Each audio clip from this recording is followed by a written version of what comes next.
दोस्तों, आज तक आपने कई सारी मिस्टीरियस स्टोरीज सुनी होंगी, लेकिन आज जो रहस्यमयी कहानी हम आपको सुनाने जा रहे हैं उसे सुनने के बाद आप अंदर तक हिल जाएंगे और अंत में आपका दिमाग भी आपसे सिर्फ एक ही सवाल पूछेगा कि क्या ऐसा भी संभव है। तो ये कहानी है एक पैन अमेरिकन फ्लाइट 914 की। 2 जुलाई 1955 का दिन था। फ्लाइट 914 अमेरिका के न्यूयॉर्क सिटी एयरपोर्ट से फ्लोरिडा के मायामी जाने के लिए उड़ान भरती है। प्लेन में इस दौरान 57 पैसेंजर और 6 क्रू मेंबर समेत कुल 63 यात्री सवार थे। सफेद बादलों और नीले आसमान से गुजरते हुए ये प्लेन कुछ ही देर में हजारों फीट की ऊंचाई पर पहुंच गया। मौसम भी उस दिन काफी ज्यादा सुहावना था। जहाज में बैठे सभी पैसेंजर इस सुहावने मौसम का लुत्फ उठा रहे थे। प्लेन को उड़ते हुए अब लगभग 3 घंटे का समय बीत चुका था और प्लेन लगातार अपनी डेस्टिनेशन की तरफ बढ़ता जा रहा था। अभी तक सब कुछ सामान्य था, लेकिन तभी 3 घंटे बाद कुछ ऐसा हुआ जिससे सभी का दिल दहल गया। दरअसल 3 घंटे बाद ये प्लेन अपने डेस्टिनेशन यानी मायामी पहुंचने से पहले ही कहीं गायब हो गया। काफी कोशिशों के बावजूद मायामी के कंट्रोल टावर पर लगे हुए रडार भी इस प्लेन का कोई पता नहीं लगा पा रहे थे। जब मायामी एयर ट्रैफिक कंट्रोल ने न्यूयॉर्क एटीसी से इस बारे में जानना चाहा तो वहां से भी उन्हें चौंका देने वाला जवाब मिला। दरअसल न्यूयॉर्क एटीसी का कहना था कि पैन अमेरिकन फ्लाइट 914 उनके भी रडार स्क्रीन से गायब हो चुकी है। दोनों ही साइड से काफी देर तक प्लेन के पायलट से संपर्क करने की कोशिश की गई, लेकिन उन्हें कोई भी जवाब नहीं मिला।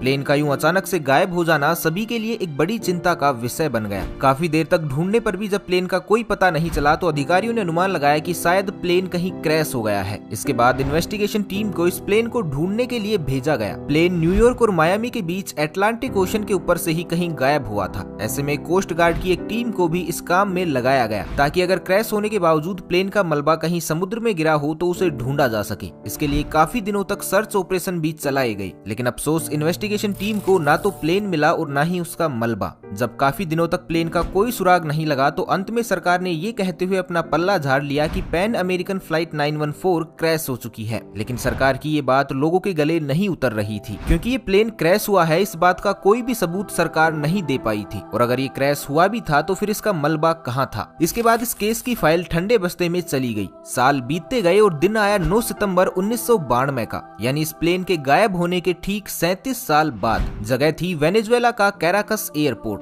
एयर ट्रैफिक कंट्रोलर वोन डेला कोर्ट के लिए हर रोज की तरह ही ये एक सामान्य दिन था और वो रोज की तरह ही अपने ऑफिस पहुंचकर डेली की तरह ही अपने काम में बिजी हो गई। तभी कुछ देर बाद ही डेला कोर्ट को रडार की स्क्रीन पर एक डॉट दिखाई देता है। ये डॉट ऐसा था जैसे कोई प्लेन अचानक ही एटीसी के रडार में आ गया हो। इसे देखकर डेला कोर्ट वाकई में काफी हैरान और परेशान हो गई, क्योंकि इस वक्त किसी भी प्लेन के आने की कोई खबर नहीं थी। इसलिए उन्होंने ये बात अपने बाकी के साथियों को भी बताई। इसके बाद लगभग 10 मिनट में ही ये प्लेन एटीसी के दृश्य क्षेत्र में आ गया। पहले तो एटीसी के अधिकारियों को लगा कि शायद ये कोई साधारण प्लेन ही होगा, लेकिन जैसे ही ये प्लेन नजदीक आया तो जो कुछ भी डेला कोर्ट और उसके साथियों ने देखा उन पर उसे यकीन करना मुश्किल हो गया। दरअसल ये एक डगलस DC-4 एयरक्राफ्ट था जो साल 1950 से 55 के समय के बीच में चलते थे और अब इन एयरक्राफ्ट में काफी ज्यादा बदलाव किए जा चुके थे। लिहाजा 1990 तक आते आते ऐसे विमान उड़ना ही बंद हो गए थे और उनकी जगह नए एयरक्राफ्ट ने ले ली थी। इसलिए इस तरह के प्लेन को उड़ता देख किसी को भी अपनी आंखों पर यकीन नहीं हुआ, लेकिन असली होश उड़ा देने वाली बात तो अभी बाकी ही थी। दरअसल इसके बाद प्लेन के पायलट ने अंग्रेजी में पूछा कि हम कहाँ हैं। इस पर कोर्ट ने जवाब दिया कि आप वेनेजुएला के कैराकस एयरपोर्ट के पास हैं। इसके बाद डेला कोर्ट ने फ्लाइट कैप्टन से पूछा कि आपकी ये फ्लाइट कहाँ से आ रही है। इस पर फ्लाइट कैप्टन ने जो जवाब दिया उसे सुनकर पूरे एटीसी टावर में सन्नाटा फैल गया। दरअसल फ्लाइट कैप्टन ने कहा कि उन्होंने 2 जुलाई 1955 को न्यूयॉर्क सिटी के एयरपोर्ट से उड़ान भरी है और सुबह 9:55 पर उनका मायामी एयरपोर्ट पर लैंडिंग का शेड्यूल है। इसे सुनते ही डेला कोर्ट और उसके साथियों के होश उड़ गए। जब उन्होंने जांच की तो पता चला कि ये पैन अमेरिकन फ्लाइट 914 थी जो अब पूरे 37 साल बाद लैंड करने जा रही थी। लेकिन अब सबसे बड़ा सवाल तो ये था कि आखिर ये प्लेन 37 साल से कहाँ था और अपने डेस्टिनेशन से इतनी दूर वेनेजुएला में क्या कर रहा है। यहाँ डेला कोर्ट और उसके साथियों का चौंकना बिल्कुल जायज था, क्योंकि जाहिर सी बात है कि एक खोया हुआ जहाज 37 सालों के बाद यूं अचानक हमारे सामने आ जाए तो हम भी हैरान जरूर हो जाएंगे। लेकिन इसके बाद डेला कोर्ट ने पायलट से कोई भी सवाल जवाब नहीं किए, क्योंकि उन्हें लगा कि अगर वो पायलट से ज्यादा सवाल जवाब करेंगे तो हड़बड़ी के चलते पायलट प्लेन को ठीक से लैंड नहीं कर पाएगा। इसके बाद डेला कोर्ट ने पायलट को लैंडिंग की अनुमति देते हुए तुरंत ग्राउंड यूनिट को वहां भेजा ताकि वो प्लेन के अंदर बैठे पैसेंजर और बाकी के क्रू मेंबर की हालत के बारे में जान सके। कुछ ही देर में प्लेन सुरक्षित लैंड कर गया। कुछ देर रिलैक्स करने के बाद डेला कोर्ट ने पायलट से पूछ लिया कि क्या आपको पता है कि ये साल 1992 चल रहा है। ये सुनते ही पायलट एकदम शांत हो गया और फिर उसने डरी हुई आवाज में डेला कोर्ट से कहा कि ये आप क्या कह रहे हैं। इसके बाद डेला कोर्ट और ग्राउंड स्टाफ ने उस पायलट से रिक्वेस्ट की कि आप सभी पैसेंजर्स के साथ प्लेन से बाहर आ जाएं। इस पर पायलट ने जवाब दिया कि नहीं,